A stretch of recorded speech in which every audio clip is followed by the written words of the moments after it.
जय मां आदिशक्ति। जीवन अमृत के इस पावन मंच पर आप सभी श्रद्धालु भक्तों का हृदय से स्वागत और अभिनंदन है। मां जगदम्बा की कृपा से आज हम सब इस दिव्य क्षण में एकत्र होकर भक्ति साधना और शक्ति की ऊर्जा को अनुभव कर रहे हैं। मां की कृपा से हमारा जीवन प्रकाश शांति और आस्था से परिपूर्ण हो, इसी मंगल कामना के साथ आप सभी का जीवन अमृत में हार्दिक अभिनंदन है। नवरात्रि के पंचम पावन दिवस पर आप सभी श्रद्धालुओं को ढेर सारी शुभकामनाएं एवं मंगल आशीर्वाद।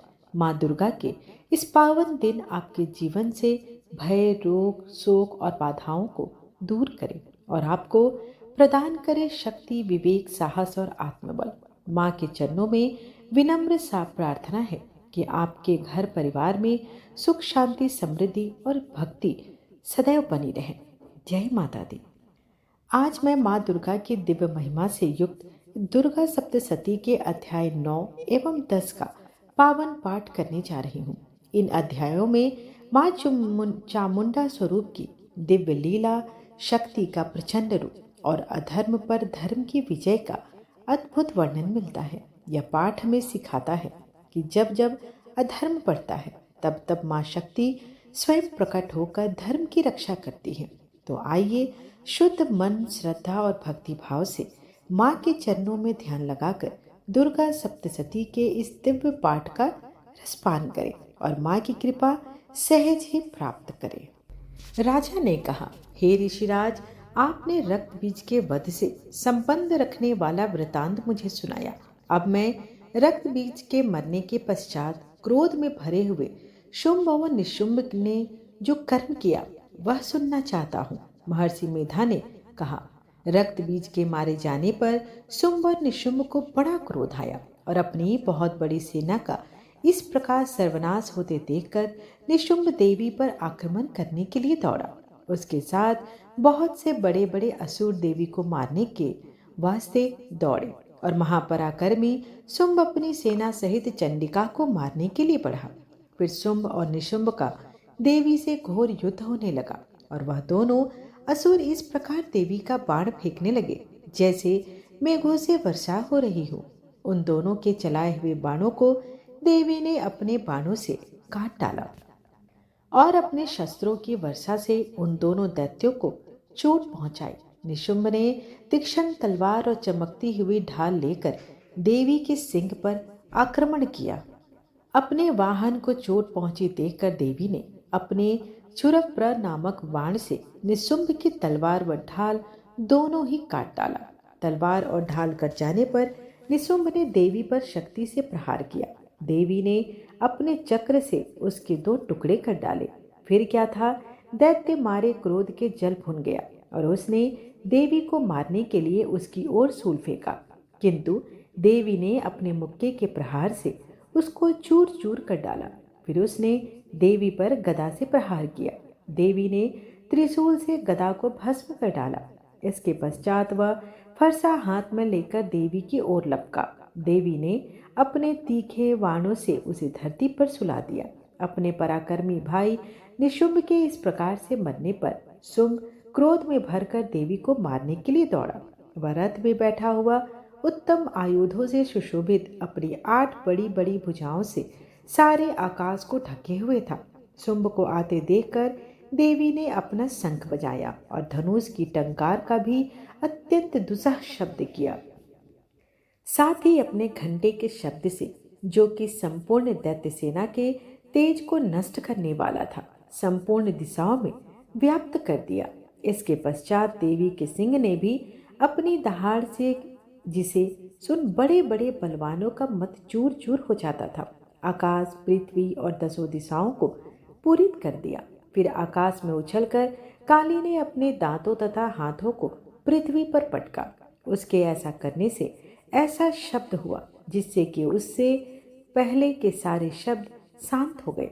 इसके पश्चात शिवदूती ने असुरों के लिए भय उत्पन्न करने वाला अट्टहास किया, जिसे सुनकर दैत्य थर्रा उठे और शुंभ को बड़ा क्रोध हुआ। फिर अंबिका ने उसे, अरे दुष्ट, खड़ा रह कहा तो आकाश से सभी देवता जय हो बोल उठे। शुंभ ने वहां आकर ज्वालाओं से युक्त एक अत्यंत भयंकर शक्ति छोड़ी, जिसे आते देखकर देवी ने अपनी मनोहलका नामक शक्ति से काट डाला। हे राजन, फिर शुंभ के सिंहनाद से तीनों लोक व्याप्त हो गए और उसकी प्रतिध्वनि से ऐसा घोर शब्द हुआ जिसने इससे पहले के सब शब्दों को जीत लिया। शुंभ के छोड़े बाणों को देवी ने और देवी के छोड़े बाणों को शुंभ ने अपने बाणों से काट सैकड़ों हजारों टुकड़ों में परिवर्तित कर दिया। इसके पश्चात जब चंडिका ने क्रोध में भर शुंभ को त्रिशूल से मारा तो वह मूर्छित होकर पृथ्वी पर गिर पड़ा। जब उसकी मूर्छा दूर हुई तो वह मनुष्य की भांति धनुष लेकर आया और अपने बाणों से उसने देवी काली तथा सिंह को घायल कर दिया। फिर उस राक्षस ने 10,000 भुजाएं धारण करके चक्रादि आयुधों से देवी को आच्छादित कर दिया। तब भगवती दुर्गा ने कुपित होकर अपने बाणों से उन चक्रों तथा बाणों को काट डाला। यह देखकर निशुंभ हाथ में गदा लेकर चंडिका को मारने के लिए दौड़ा। उसके आते ही देवी ने तीक्ष्ण धार वाले खड्ग से उसकी गदा को काट डाला। उसने फिर त्रिशूल हाथ में ले लिया और देवताओं को दुखी करने वाले निशुंभ त्रिशूल हाथ में लिए हुए आता देखकर चंडिका ने अपने सूल से उसकी छाती पर प्रहार किया और उसकी छाती को चीर डाला। सूल विदीर्ण हो जाने पर उसकी छाती में से एक उस जैसा ही महापराक्रमी दैत्य ठहर जा कहता हुआ निकला। उसको देखकर देवी ने बड़े जोर से ठहाका लगाया। अभी वह निकलने भी न पाया था कि उसका सिर अपनी तलवार से काट डाला। सिर के कटने के साथ ही वह पृथ्वी पर गिर पड़ा। तदंतर सिंह दहाड़ दहाड़ कर असुरों का भक्षण करने लगा और काली शिवदूती भी राक्षसों का रक्त पीने लगी। कौमारी की शक्ति से कितने ही महादैत्य नष्ट हो गए। ब्रह्मा जी के कमंडल के जल से कितने ही असुर समाप्त हो गए। कई दैत्य माहेश्वरी के त्रिशूल से विदीर्ण होकर पृथ्वी पर गिर पड़े और वाराही के प्रहारों से छिन्न भिन्न होकर धराशायी हो गए। वैष्णवी ने भी अपने चक्र से बड़े बड़े महापराक्रमियों का कचुम्बर निकालकर उन्हें यमलोक भेज दिया और इंद्रिय से कितने ही महाबली राक्षस टुकड़े टुकड़े हो गए। कई दैत्य मारे गए, कई भाग गए। कितने ही काली शिवदूती और सिंह ने भक्षण कर लिए। महर्षि मेधा ने कहा, हे राजन, अपने प्यारे भाई को मरा हुआ तथा सेना को नष्ट देखकर क्रोध में भरकर दैत्यराज शुंभ कहने लगे, दुष्ट दुर्गे, तू अहंकार से गर्व मत कर, क्योंकि तू दूसरों के बल पर लड़ रही है। देवी ने कहा, हे दुष्ट, देख, मैं तो अकेली ही हूँ। इस संसार में मेरे सिवा दूसरा कौन है? यह सब मेरी शक्तियां हैं।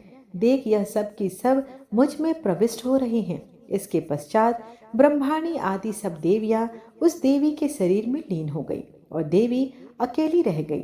तब देवी ने कहा, मैं अपनी ऐश्वर्य शक्ति से अनेक रूपों में यहाँ उपस्थित हुई थी।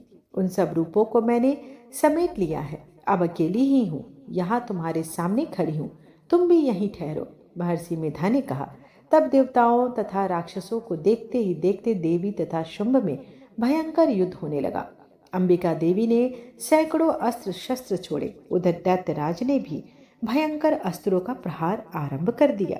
देवी की छोड़े हुए सैकड़ों अस्त्रों को दैत्य ने अपने अस्त्रों द्वारा काट डाला। इसी प्रकार शुंभ ने जो अस्त्र छोड़े उनको देवी ने अपनी भयंकर हुंकार के द्वारा ही काट डाला। दैत्य ने जब सैकड़ों बाण छोड़कर देवी को ढक दिया तो क्रोध में भरकर देवी ने अपने बाणों से उसका धनुष नष्ट कर डाला।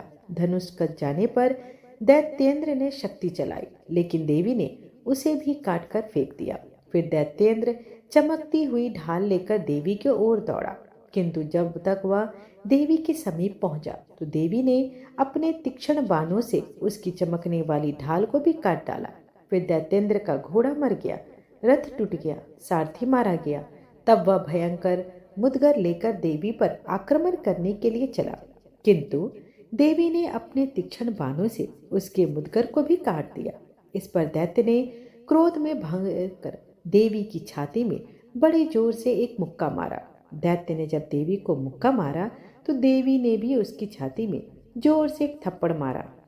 थप्पड़ खाकर पहले तो दैत्य पृथ्वी पर गिर पड़ा, किंतु तुरंत ही वह उठ खड़ा हुआ। फिर वह देवी को पकड़कर आकाश की ओर उछला और वहां जाकर दोनों में युद्ध होने लगा। वह युद्ध ऋषियों और देवताओं को आश्चर्य में डालने वाला था। देवी आकाश में दैत्य के साथ बहुत देर तक युद्ध करती रही।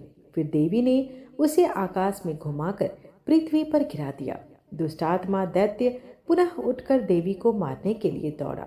तब उसको अपनी ओर आता हुआ देखकर देवी ने उसकी छाती विदीर्ण करके उसको पृथ्वी पर पटक दिया।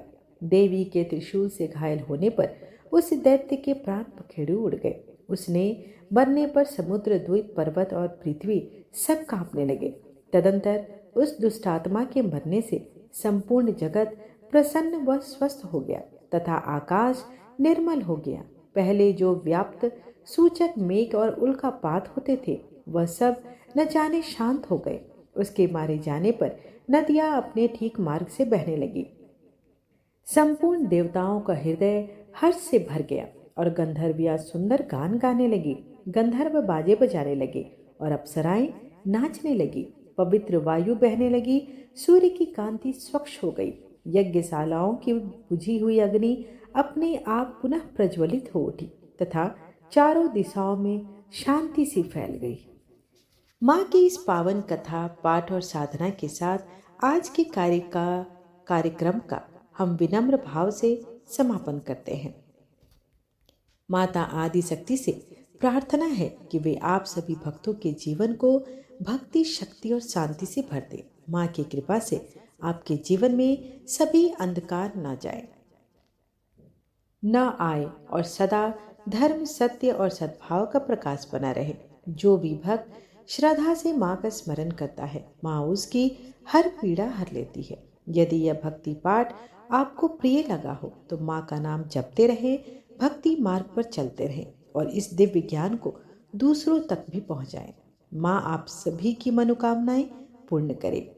जय माता दी। जय अम्बे गौरी मैया, जय श्यामा गौरी, तुमको निश दिन ध्यावत हरि ब्रह्मा शिवरी। जय अम्बे गौरी, मांग सिंदूर विराजत, टीको मृग मद को, उज्ज्वल से दो नैना, चंद्र बदननी को। जय अम्बे गौरी, कनक समान कलेवर, रक्तांबर राजे, रक्त पुष्प गले माला, कंठन पर साजे। जय अम्बे गौरी, के हरि वाहन राजत, खड्ग खपर धारी, सुर नर मुनि जन सेवत, तिनके दुख हारी। जय अम्बे गौरी, कानन कुंडल शोभित, नासाग्रे मोती, कोटिक चंद्र दिवाकर, समराजत ज्योति। जय अम्बे गौरी, शुंभ निशुंभ विदारी, महिषासुर घाती, धूम्र विलोचन नैना, निस दिन मन माती। जय अम्बे गौरी, चंड मुंड संहारे, शोणित बीज हरे, मधु कैटव दो मारे, सुर भयहीन करे। जय अम्बे गौरी, ब्रह्माणी रुद्राणी, तुम कमला रानी, आगम निगम बखानी, तुम शिव पट रानी, जय अम्बे गौरी। 64 योगिनी गावत, नृत्य करत भैरव, बाजत ताल मृदंगा, अरु बाजत डमरू, जय अम्बे गौरी। तुम ही जग की माता, तुम ही हो भरता, भक्तन की दुख हरता, सुख संपत्ति करता, जय अम्बे गौरी। भुजाचार अति शोभित, वर मुद्राधारी, मन वांछित फल पावत, सेवत नर नारी, जय अम्बे गौरी। कंचन थाल विराजत, अगर कपूर बाती, श्रीमाल के तुम्हें राजत, कोटि रतन ज्योति, जय अम्बे गौरी। श्री अम्बे जी की आरती, जो कोई नर गावे, कहत शिवानंद स्वामी, सुख संपत्ति पावे, जय अम्बे गौरी। मैया जय श्यामा गौरी। त्वमेव माता च पिता त्वमेव, त्वमेव बन्धु च सखा त्वमेव, त्वमेव विद्या द्रविणं त्वमेव, त्वमेव सर्वं मम देव देव। आशा करती हूँ कि आपको आज की कथा और आरती पसंद आई हो। वीडियो पसंद आए तो चैनल को लाइक शेयर एंड सब्सक्राइब करना बिल्कुल ना भूलें। धन्यवाद। जय माता रानी।